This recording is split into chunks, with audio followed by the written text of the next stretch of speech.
So, are we allowed to think aloud here? Yes. Yes, you're allowed to think as aloud as you can. It's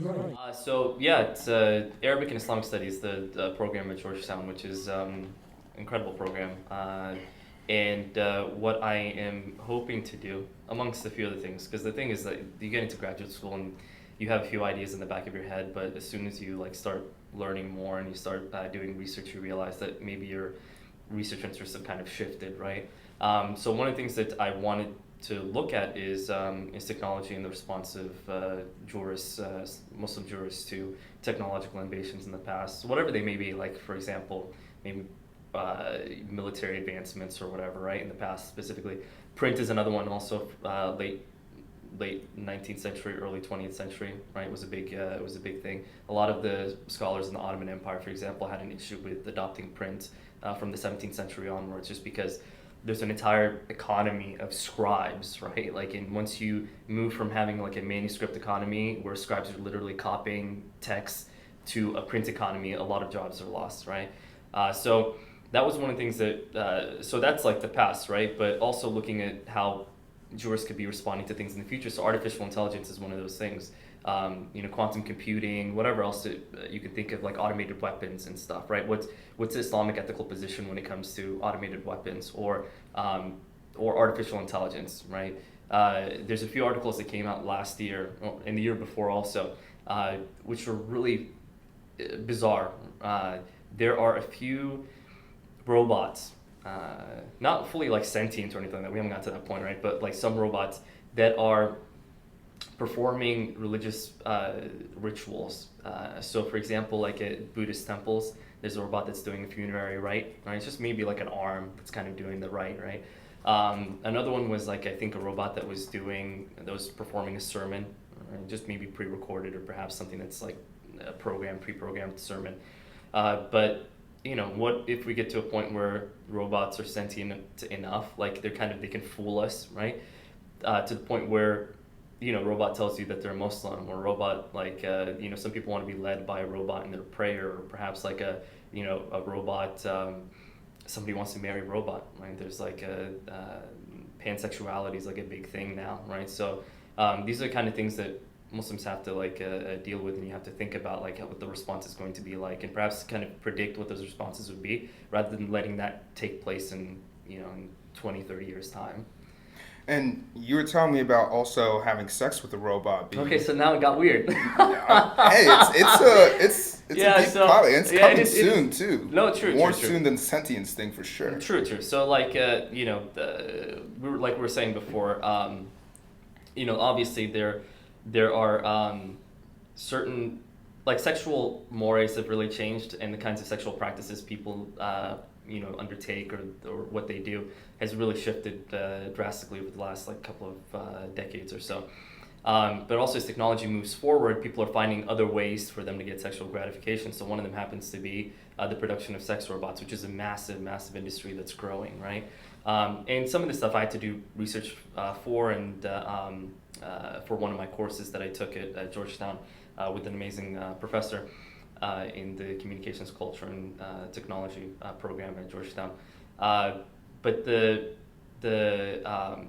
issue of sex robots, there's a few different issues that come up. One of them is from the Islamic ethical perspective. One of them is, how do you classify sex with robots, right? It's not an actual human being, so is it considered to be zina, or is it not considered to be zina? Right? What's zina for people who don't know? Yeah, for zina is fornication, right? Okay. So that is having an extramarital relationship, some kind of sexual relationship outside of the context of a marriage. So is it considered to be fornication in that way, or is it considered to be something like masturbation?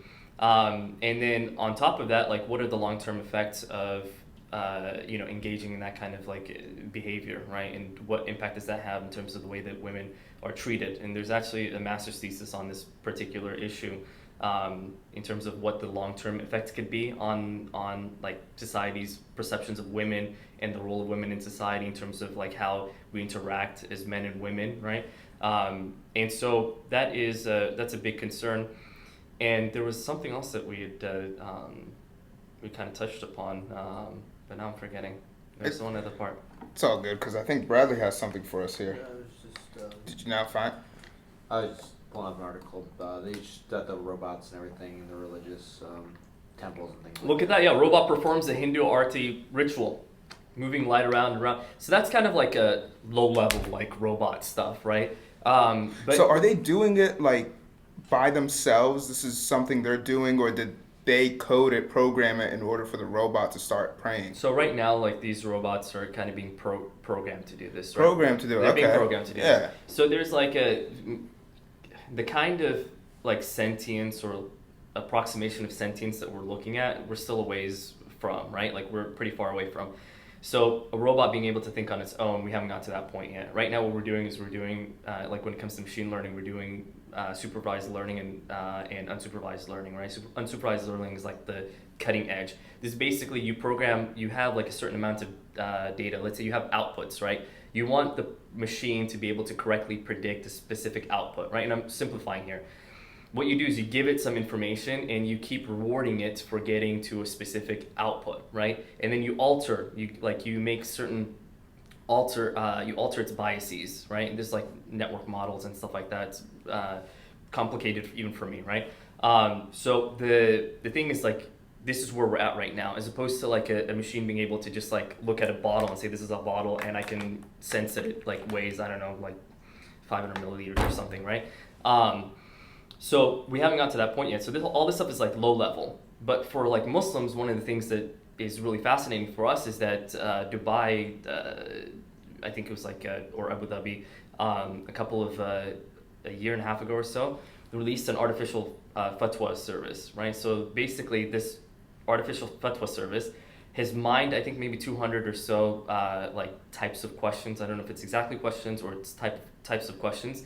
Has developed, the algorithm has kind of been tweaked and developed to the point where it is able to respond to like questions, ritual questions that you may have and give you a response, right? It'll give you a response with 85% accuracy in terms of its certainty like level, right? It's saying that it's 85% certain that this would be the right answer according to all this, you know, the responses that we've seen in the past and based off of how it like does all this linking between these data points. But the question is, can you actually get a fatwa from technology? What's a fatwa? A fatwa is a religious edict, right? So it's a religious edict that's non-binding.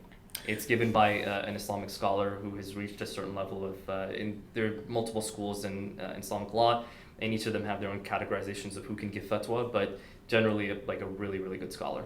That's the thing, right? They just entered a hole that kind of like, they dug themselves in a hole that I don't know if they can get out of.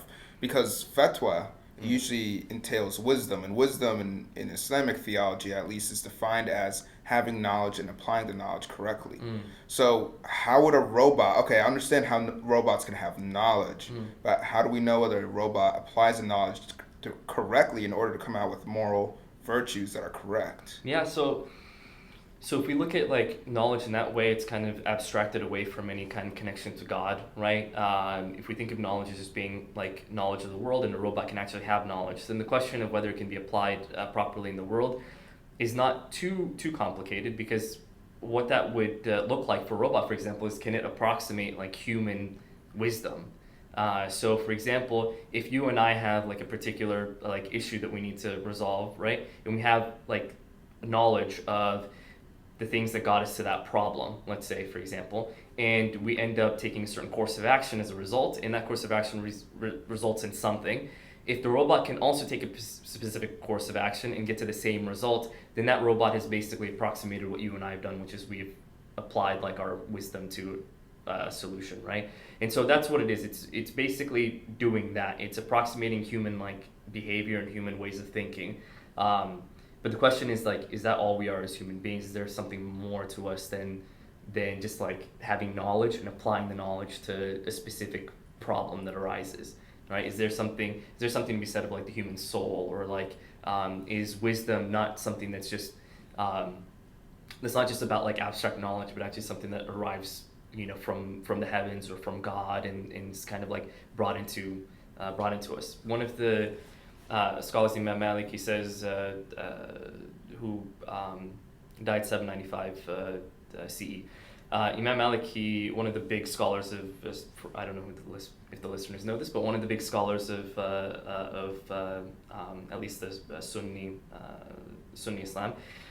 Imam Malik said that knowledge isn't just kind of the just regurgitation of facts, right? ليس العلم كثرة الروايات. It's not just like reciting the knowledge that we have, like relating the knowledge that we already have, right?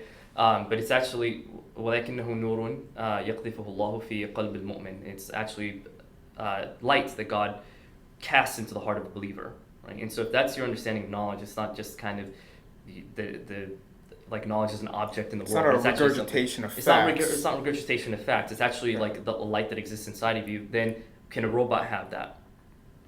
And probably not. That's what I'm thinking. Yeah, that because especially even with judges, they have to look at, all right, what's the person's situation, what's happening, what's the emotional side that happens to it. I don't know whether robots would be able to do that. And going back to sentience real quick, because the question that appeared in my mind, but I'm not sure if you would be able to answer because it's a difficult one. Yeah. But sentience would be an issue when it comes to the God argument, because many people would be able to come out and say if robots can claim sentience, if robots can achieve sentience, then that means there's no God, since we, in fact, as humans have become our own God. Yeah. So the way that I would respond to that is, one, have we become our own God, or have we become God to some other creation, right? And so the fact that we can create another kind of sentient being doesn't answer the question of how we were created, right? So we can keep doing that over and over again. We can create sentient beings that create sentient beings that keep creating sentient beings. But then if you go backwards, what's a sentient being that created us, right? And we don't have any kind of information in the world around us, and even to some people would say that there just doesn't seem to be much evidence that a sentient being of that like caliber actually exists in the universe anyways, right? So we kind of have to ask ourselves how this universe came to be and how we came to be, if we know that the only way that sentience can be created based off of our own actions is through like willful agency on the part of human beings to create a sentient being, right? So then like that it just didn't happen haphazardly. You're actually kind of reinforcing this notion that you actually need some kind of knowledge and some kind of will to create something that's sentient. And so the question then is like, how did we come about? And beyond that, I think the other thing is the question of consciousness, which I think you touched upon too, is like, how do we define conscience, and how do we define consciousness itself? And how would we test for that? And that's like a really difficult question. My professor for that course that I was telling you, he basically, Professor McCarthy, he was basically saying that, for him, he thinks that if they can fool you into thinking that they're conscious, then that's enough, right? Like it's just the idea that you can fake consciousness, that should be enough in and of itself. But I think for us as Muslims, it's a lot more than that. Like we actually want to know, like at the essence, are you actually conscious or are you not? Because there's a bunch of like legal rules that attach to you as like a sentient being if you're conscious. Like now we have to start thinking of you as like, do you have to believe in Islam? Can you believe in Islam first of all? Can you pray with us? Can you not pray with us? Like those kind of questions. Can you lead people in prayer? Those are the questions that I'm interested in. Like if it gets to that point, right, where there's a robot that's telling you like, I actually believe in Islam and I believe that Muhammed is the messenger of God, and now you're gonna tell, well actually no, hey, you're just kind of like, but then it like can feel pain, it like cries, it all this kind of stuff that we do, and maybe it's even made of organic matter as well. We found a way to make it organic matter. That point, like how comfortable will Muslims feel if I don't know if you've ever seen this movie Bicentennial Man? No. Okay. So I watched this when I was a kid, right? And I think it came out in the 90s.